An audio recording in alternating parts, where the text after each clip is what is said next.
জনগণের সমর্থন নিয়ে বিএনপি রাষ্ট্র পরিচালনার দায়িত্ব পেলে দেশ পুনর্গঠন করাই প্রধান লক্ষ্য হবে বলে জানিয়েছেন দলের ভারপ্রাপ্ত চেয়ারম্যান তারেক রহমান। যশোর জেলা বিএনপির সম্মেলনে ভার্চুয়ালি যুক্ত হয়ে তিনি বলেন, স্বৈরাচার শেখ হাসিনা প্রতিটি প্রতিষ্ঠান ধ্বংস করায় রাষ্ট্র সংস্কারের ৩১ দফা প্রস্তাবনা দেওয়া হয়েছে।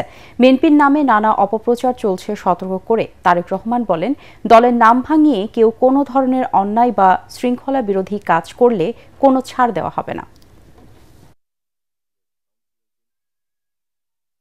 হতে পারে আমাদের এই লক্ষ লক্ষ নেতাকর্মীর ভেতরেও কোনো নেতাকর্মী হয়তো বিভ্রান্ত হয়ে এমন কোনো কিছু কাজ করেছেন যেই কাজের নৈতিক কোনো সমর্থন আমাদের পক্ষে দেওয়া সম্ভব নয়।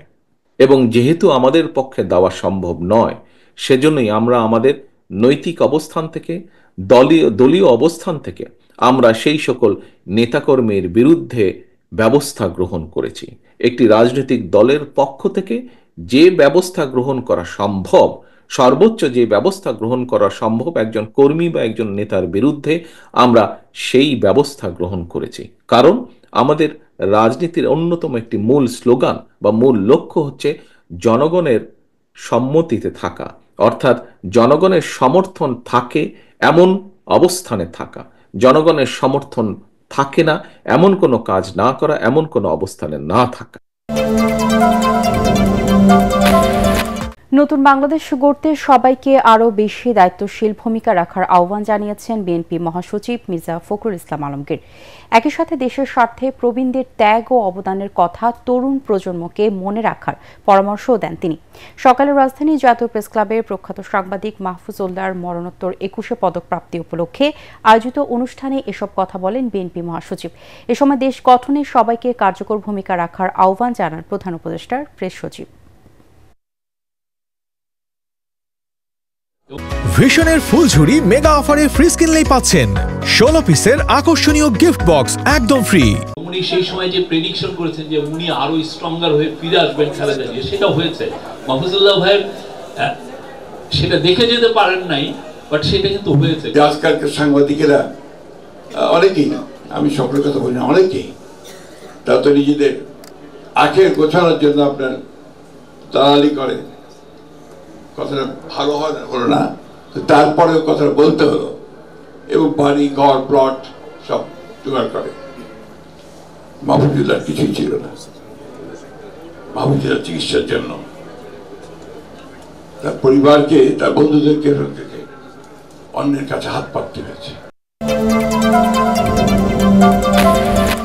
গণ অভ্যুত্থানের পরেও এখনও দেশের মানুষ স্বাধীনতার স্বাদ পায়নি বলে অভিযোগ করেছেন জামায়াত ইসলামের আমির ডক্টর শফিকুর রহমান। লক্ষ্মীপুরে গণজামায়াতে অংশ নিয়ে তিনি বলেন, অতীতেও সোনার বাংলা গড়তে গিয়ে দেশ ধ্বংস করা হয়েছিল। তিনি বলেন, একমাত্র ইসলামের শাসন কায়েম করতে পারলেই সোনার বাংলা গড়া সম্ভব। ৫৩টি বছর এক এক করে চলে গেল, আমরা আসলেই সত্যিকার অর্থে স্বাধীনতার স্বাদটা পেলাম না। এর আগেও ৪৭-এ একবার আমরা স্বাধীন হয়েছিলাম, তখনও পেলাম না। এখন ২৪-এ মানুষ বুক ভরা আশা নিয়ে, বুক পেতে দেওয়া গুলি নিয়ে মানুষ আশা করেছিল যে ২৪-এর পরে সমস্ত দুঃশাসন এবং সমস্ত দুর্নীতির অবসান হবে। আমরা কি মুক্ত হতে পেরেছি? বিনয়ের সাথে অনুরোধ করব, বন্ধুরা, দয়া করে ওই শহীদদের রক্তের প্রতি একটু সম্মান দেখাও। ঢাকা টাঙ্গাইল মহাসড়কে রাজশাহীগামী বাসে ডাকাতি ও নারী যাত্রীদের শ্লীলতাহানির ঘটনায় ৩ জনকে গ্রেপ্তার করেছে পুলিশ।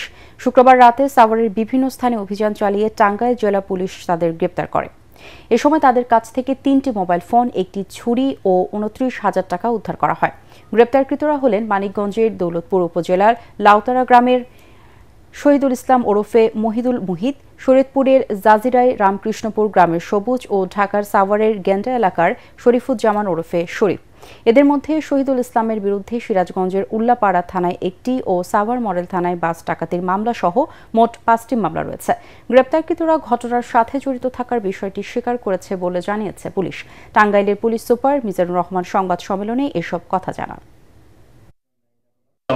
আমরা গ্রেপ্তার করতে সক্ষম হয়েছি এবং লুণ্ঠনকৃত 3টি মোবাইল এবং ব্যবহৃত একটি অস্ত্র এবং 29,370 টাকা আমরা উদ্ধার করতে সক্ষম হয়েছি। খুব শিগগিরই এই ঘটনার পুরো রহস্য উদ্ঘাটন করতে আমরা সক্ষম।